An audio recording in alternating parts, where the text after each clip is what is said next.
Captain Sarah Chen watched the alien delegation's mandibles twitch in what her neural translator suggested was a mixture of horror and disgust.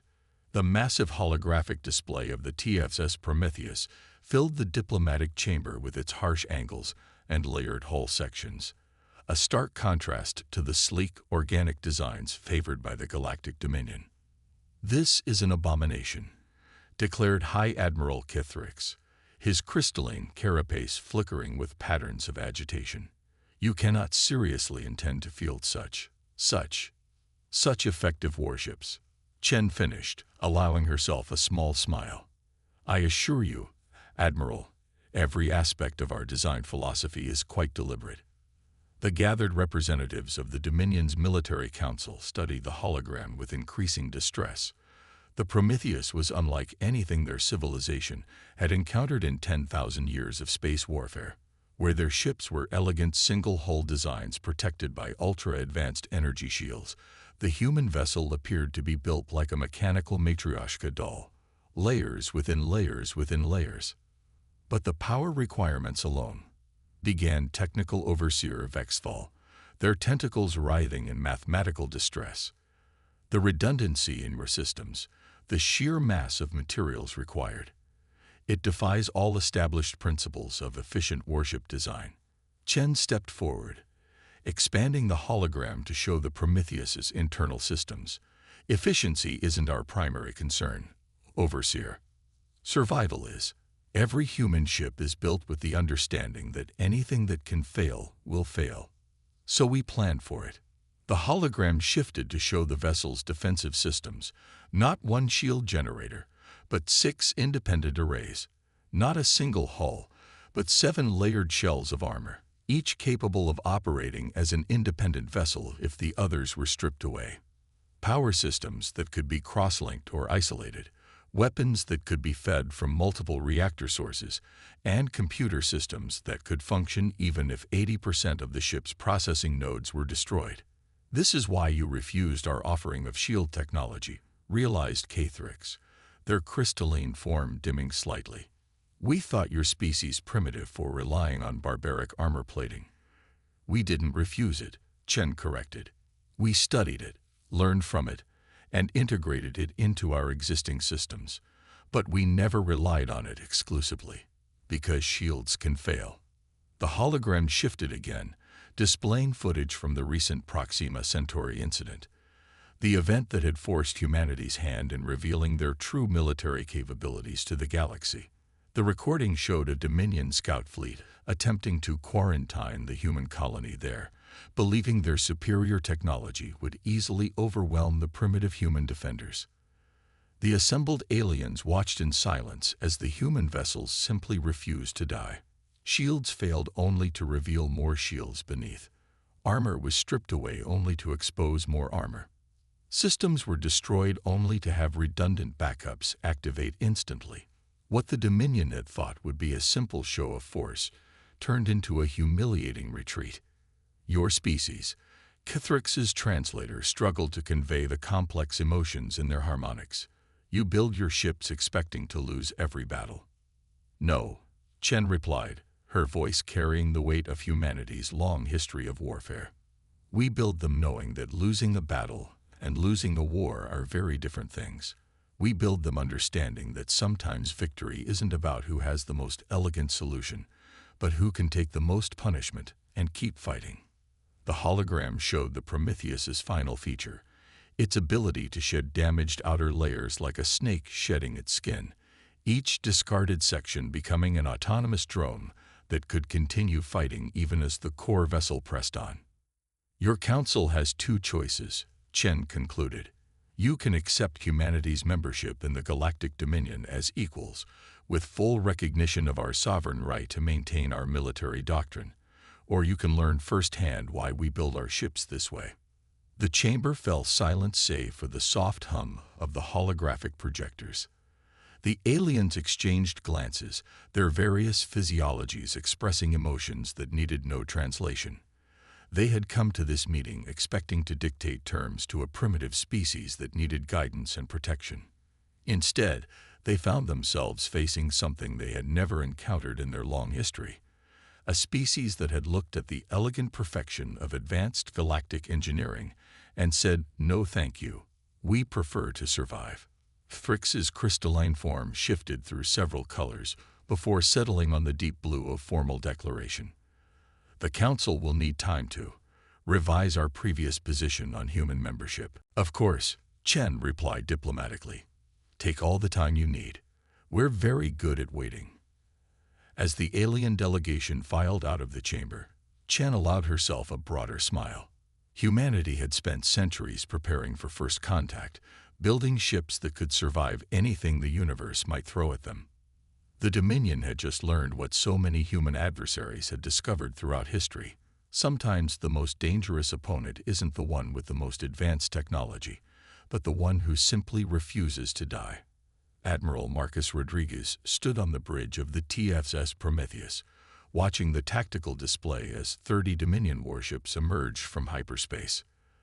Their crystalline hulls caught the light of the nearby star, creating a spectacular display that belied their deadly purpose.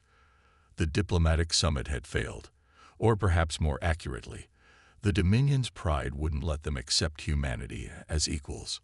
"Multiple targeting locks detected," announced Lieutenant Emma Walsh from her tactical station.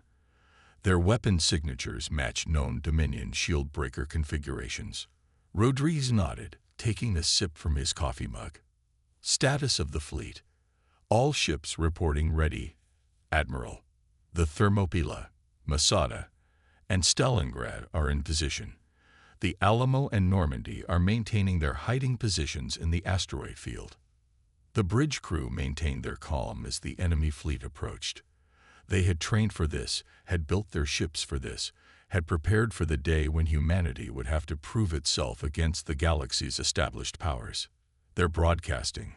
"Sir," Communications Officer John reported, "High Admiral Kithrix is demanding our immediate surrender."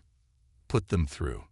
The holographic form of Kithrix materialized on the bridge, their crystalline body pulsing with patterns that the neural translators interpreted as supreme confidence.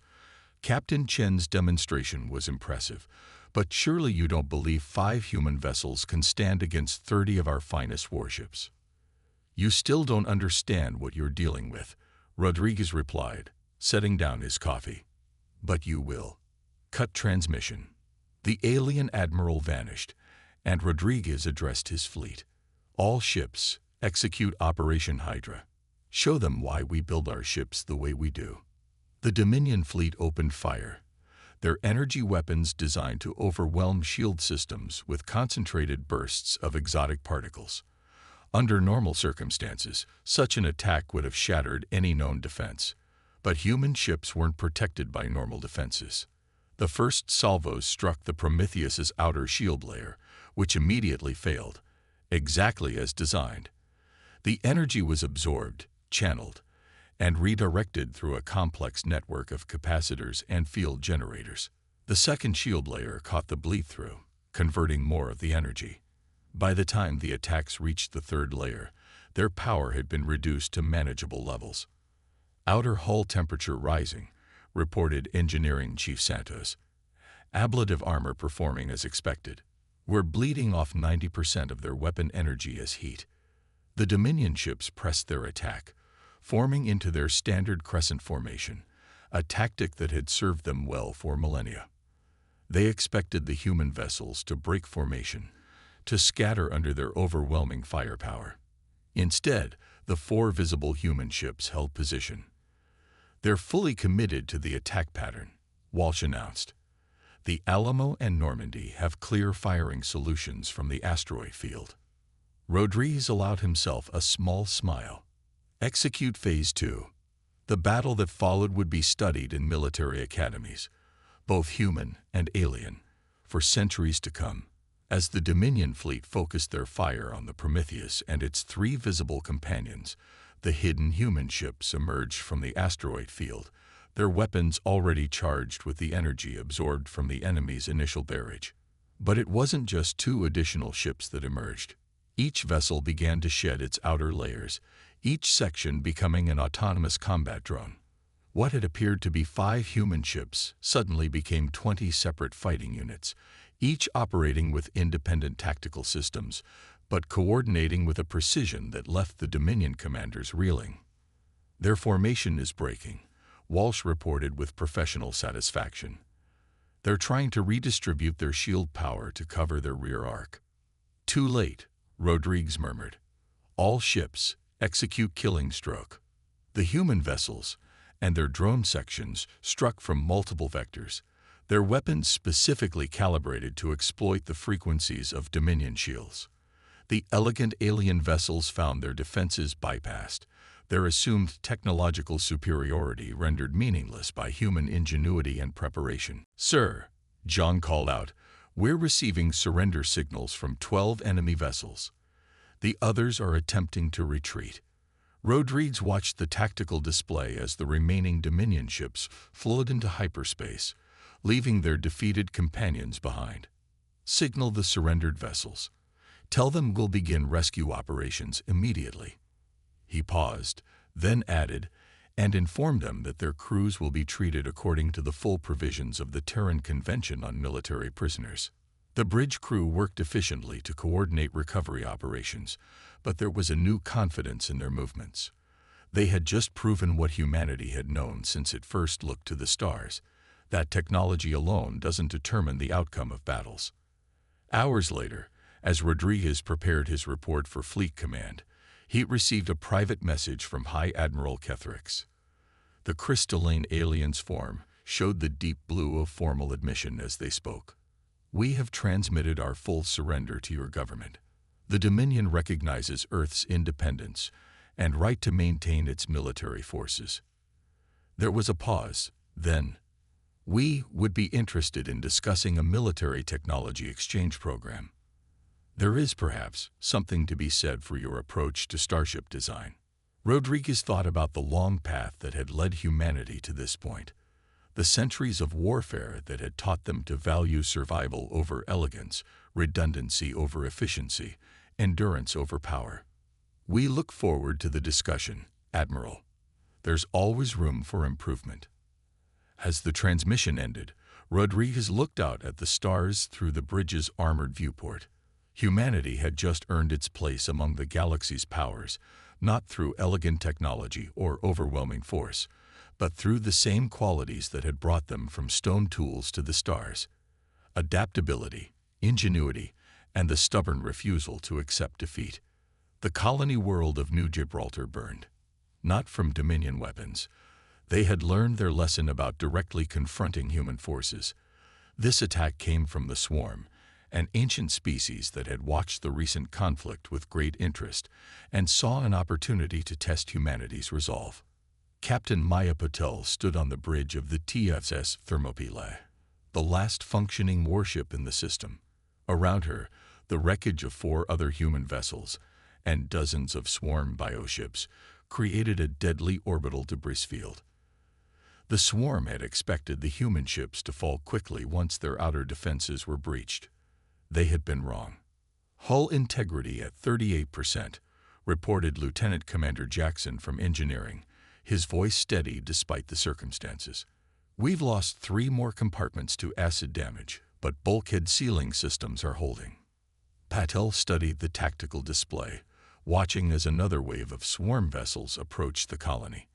The Thermopylae had been fighting for 72 hours straight, losing layer after layer of protection, but refusing to abandon its post. The ship's design philosophy was being tested to its absolute limit. Status of the colony's shields: holding at 60%, Communications Officer Chen replied. "The civilian evacuation is 87% complete. They need another 4 hours." 4 hours. Under normal circumstances, the Thermopylae would have been considered combat ineffective hours ago. But human ships weren't built for normal circumstances. "Engineering, initiate Protocol Phoenix." Jackson's voice carried a mix of concern and determination. "Captain, if we shed any more layers, we'll be down to the core hull. Better than letting those civilians die. Execute the protocol." The Thermopylae shuddered as it began its latest transformation. The outer layers of the ship, already heavily damaged by Swarm weapons, separated into autonomous units. But unlike previous deployments, these sections weren't intended for combat. Instead, they moved into a defensive formation around the colony's most vulnerable evacuation zones. Multiple swarm capitals on approach, Tactical Officer Rivera announced. They're adapting to our weapon frequencies. Patel allowed herself a grim smile. Let them adapt. Switch to backup weapons configuration Delta. The swarm had studied human combat footage, had analyzed their tactics, had prepared for their layered defenses and redundant systems. What they hadn't understood was that every human ship was built to be multiple ships, each configuration designed for a different type of warfare. The Thermopyla's remaining hull plates shifted, revealing weapon systems that had been dormant since the ship's launch. The swarm's biological sensors, calibrated for standard human energy signatures, failed to properly register the threat until it was too late. New weapons online, Rivera reported with satisfaction.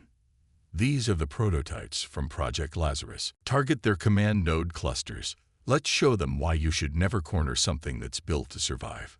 The battle that followed would later be called the Miracle of New Gibraltar by the colonists, though the crew of the Thermopylae had a different name for it. Tuesday.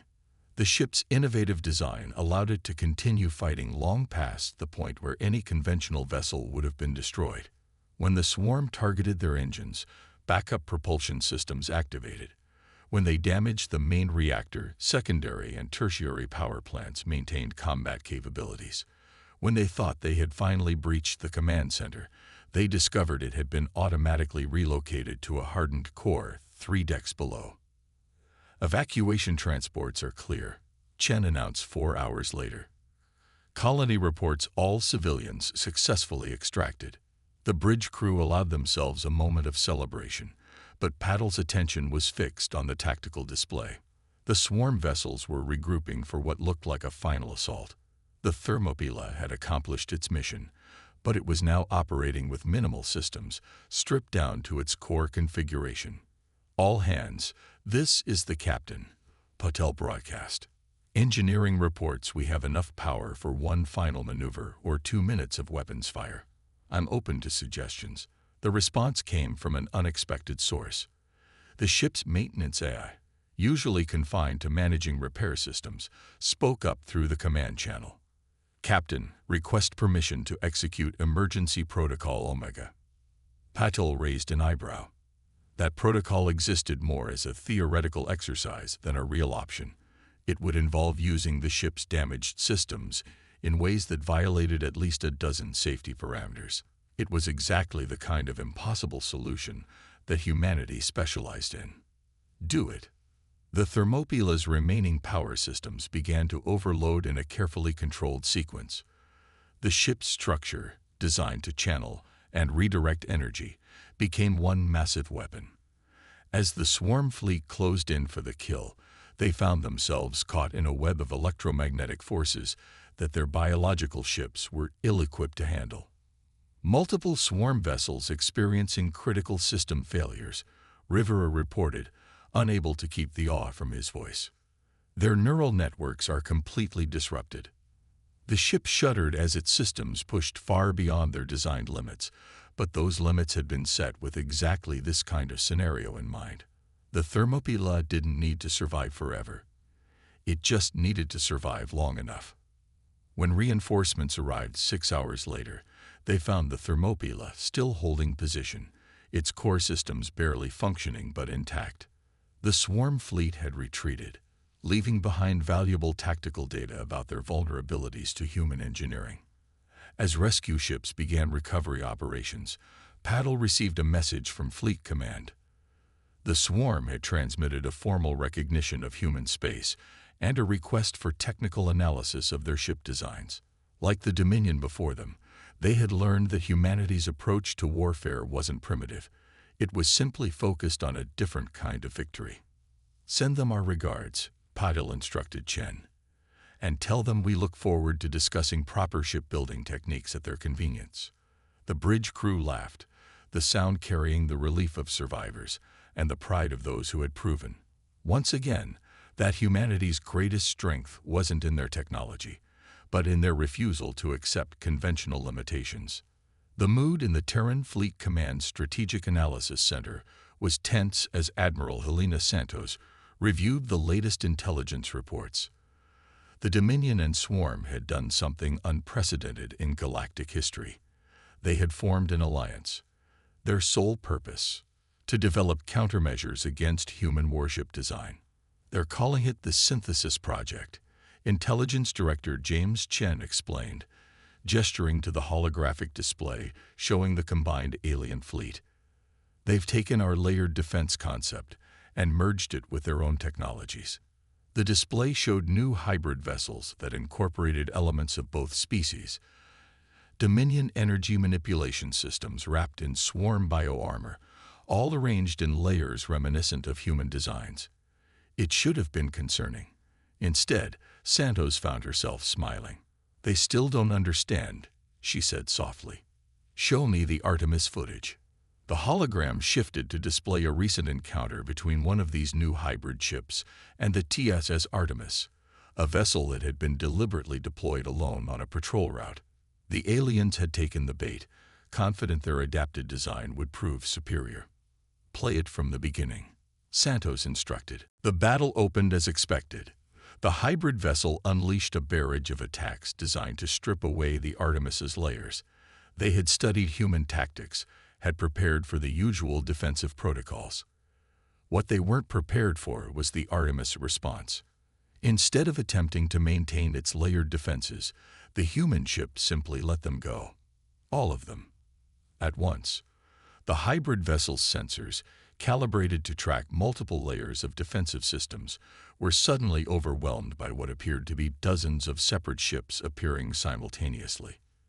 "That's the beauty of it," Santos explained to the stunned analysts. "They thought our ships were designed to lose layers slowly, to endure. They never considered we might choose to shed them all strategically." The footage showed the aftermath. Each discarded layer of the Artemis, pre-programmed for this exact scenario, operated as an independent drone ship. The hybrid vessel, despite its advanced design, found itself surrounded by a swarm of human attack craft, each operating with different tactical patterns. 30 seconds into the engagement, their command and control systems were completely overwhelmed. Chen noted. They couldn't track all the targets, couldn't predict which were actual threats and which were decoys. "Because they built their ships to be stronger," Santos replied. "We built ours to be smarter." The display shifted again, showing the current deployment of the Terran fleet. What appeared to be normal patrol patterns actually concealed a complex strategic web. Every human ship was positioned so that, if necessary, it could split into its component vessels and create a massive coordinated drone network across multiple star systems. "We've received word that both the Dominion and Swarm are requesting an emergency diplomatic conference," Chen reported. "Apparently, the Artemis incident has them concerned about the full capabilities of our fleet."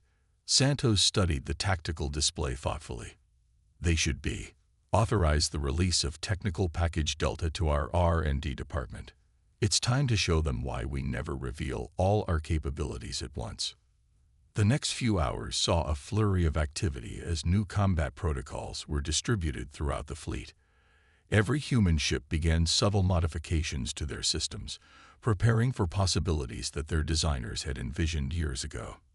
"Admiral," a young analyst spoke up, "I've been studying the alien response patterns. They keep trying to adapt to our previous strategies, but they're always one step behind. Why don't they anticipate our next move?" Santos walked to the window, looking out at the Earth shipyards, where new vessels were under construction.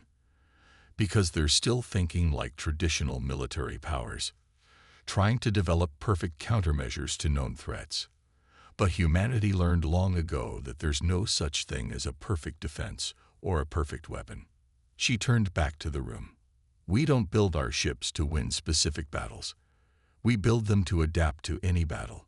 Each vessel is a test bed, a prototype, an experiment in evolution. By the time our adversaries understand how to counter one configuration, we've already developed 3 new ones." The display showed new tactical simulations, each demonstrating how human vessels could reconfigure themselves in ways that no one, not even their own crews, had yet attempted. Every engagement was a learning experience, every battle an opportunity to evolve. The Artemis wasn't just fighting that hybrid ship, Santos explained. It was testing theories, collecting data, proving concepts that will incorporate into our next generation of vessels. While they're trying to copy our current designs, we're already developing their replacements. As if to emphasize her point, the tactical display updated with news from the shipyards. The first of the new Prometheus-class vessels was ready for trials, incorporating lessons learned from every previous engagement. It looked similar to existing human ships, but contained innovations that would once again redefine space warfare. Inform the diplomatic corps that will attend their emergency conference, Santos instructed. But make sure they understand. What they've seen so far isn't humanity's ultimate expression of warship design. It's just the beginning of our evolution. The message was clear. The galaxy had thought humanity's unconventional ship designs were a sign of technological backwardness. Now they were beginning to understand the truth. Those designs were evidence of a species that had turned adaptation itself into a weapon. The galactic core blazed with weapon fire as the largest fleet battle in recorded history unfolded. The combined Dominion swarm armada had brought 300 ships to what they believed would be humanity's final stand. They faced just 50 human vessels, but those numbers were deceiving, as the aliens were about to learn.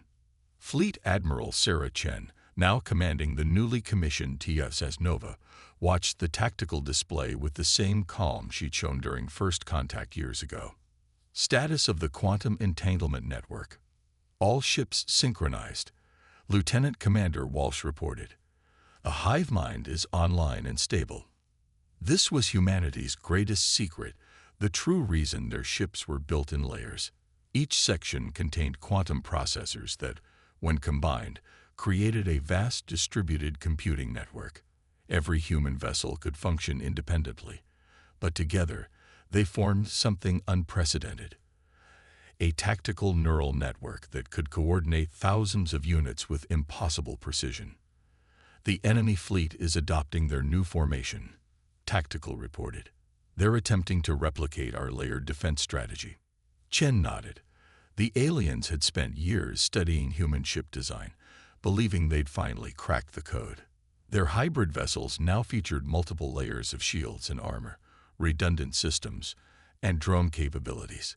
But they'd missed the point entirely. All ships, execute Protocol Omega, Chen ordered. Show them what adaptation really means. The 50 human ships underwent a transformation that stunned even their own crews. Instead of simply shedding layers or splitting into smaller units, they began to combine. Quantum-locked hull sections detached and reattached across vessels, forming entirely new configurations. What had been 50 distinct ships became 25 larger vessels, each with capabilities that no single ship could achieve. Multiple hostile contacts showing confusion in their sensor readings, Walsh announced with satisfaction. They can't get a lock on our new configurations. The alien fleet's formation wavered as they confronted something their tactical doctrine couldn't account for. They had prepared for human ships to break apart, not for them to merge into new forms that defied their understanding of spacecraft design. Launch the Genesis protocols, Chen commanded. The true purpose of humanity's layered ship design revealed itself. Each section contained not just backup systems, but components that could be combined in countless ways. As the battle progressed, the human fleet continued to reconfigure itself, presenting different threats each time the aliens thought they had found a weakness. The Nova itself transformed from a traditional battleship into a carrier, then into a massive weapons platform, and finally into a distributed network of smaller craft, all while maintaining its combat effectiveness. The quantum network allowed these transformations to happen with perfect coordination, each ship's AI working in concert with its crew and fellow vessels. Enemy fleet showing signs of tactical paralysis, reported Strategic Analysis. Their command and control can't adapt fast enough to our configuration changes. Chen allowed herself a small smile. Commence final phase. Show them why we build our ships this way. The human fleet's components began their ultimate transformation. Hull sections that appeared to be simple armor plates revealed themselves as autonomous units. Power systems thought to be redundant backups combined into massive energy projectors. What had seemed like inefficient design choices proved to be pieces of a vast mechanical puzzle, finally assembled in combat. The alien fleet found itself facing not just an enemy that could take punishment, but one that could completely rewrite the rules of engagement mid-battle. Their carefully planned countermeasures became useless as human ships shifted forms faster than they could adapt.